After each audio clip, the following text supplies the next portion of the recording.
TOROBA. I am here to discuss to you the genetic disorder called hemophilia. First and foremost, let us talk first about the story of two children with a striking resemblance, but differ greatly due to a minute variation in their genetic materials. To start our journey, let us accompany our first character somewhere on our planet, in the nice sitting on a playground. Let us now imagine a simple pool, causing these few drops of blood to appear. During the next stage, we will explore the child's tissues to travel through one of the blood vessels from where these drops of blood came. In these blood vessels, we see the actors will play the determining role in the coagulation cascade. Red and white blood cells.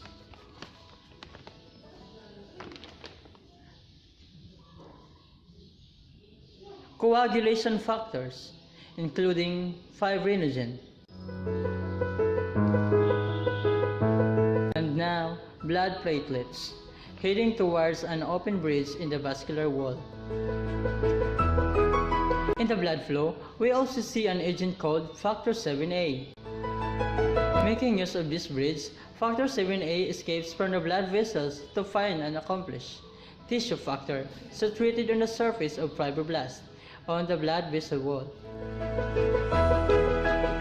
These two accomplices become associates and act as a true dissonate.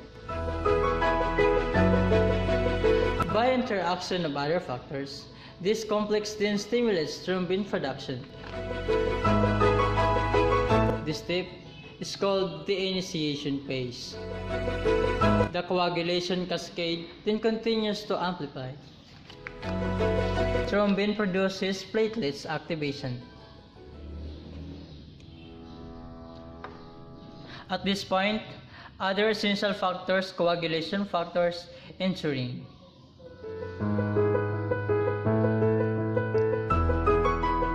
These coagulation factors then adhere to the surface of activated platelets in a cascade. At this stage, two factors play a predominant role, factors 8 and 9, which we can now observe.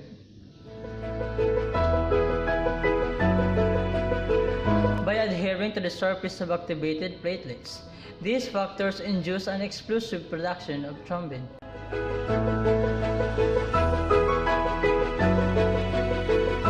Now, thrombin possesses an essential property. It ensures conversion of fibrinogen into fibrin, so stable clot is formed. In the middle of the clot, activated platelets produce even more thrombin, which in turn activates more platelets. Once more, due to the action of factor 8 and 9, which adheres to these platelets, massive amount of thrombin, fibrinogen are released, further stabilizing the clot formed this way.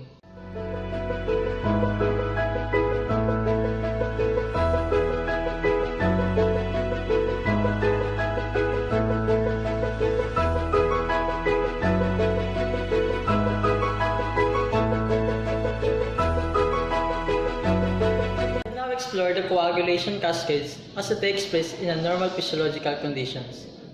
The second part of the story will reveal the mechanism responsible for hemophilia.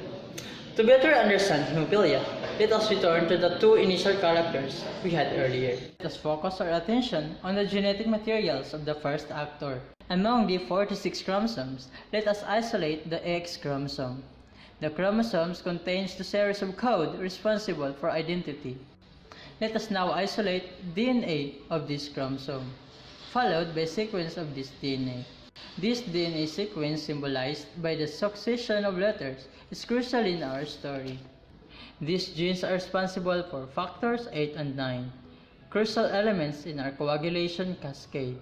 Now, let us examine a genetic material of the second actor. When we examine the same DNA sequence, we note a slight mutation, symbolized by a slight change of the letter sequence. These minute differences will have profound consequences. Returning to a playground, an actor will have a simple accident. We find the drops of blood. Let us return to the tissues and the blood vessels.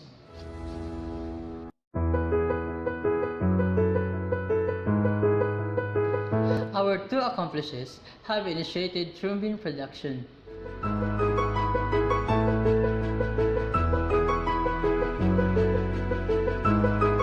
As a result, platelets are activated.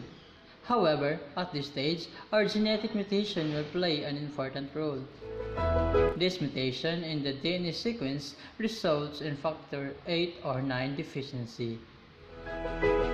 The activated platelets is no longer stimulated by the series of factors. Consequently, thrombin production remains limited. As we can see, fibrinogen is no longer converted into fibrin. The amount of fibrin is insufficient. The number of activated platelets remains limited. An unstable clot cannot be formed. The vascular bridge is not closed, and hemorrhage cannot be controlled. To conclude, this coagulation disorder is called hemophilia.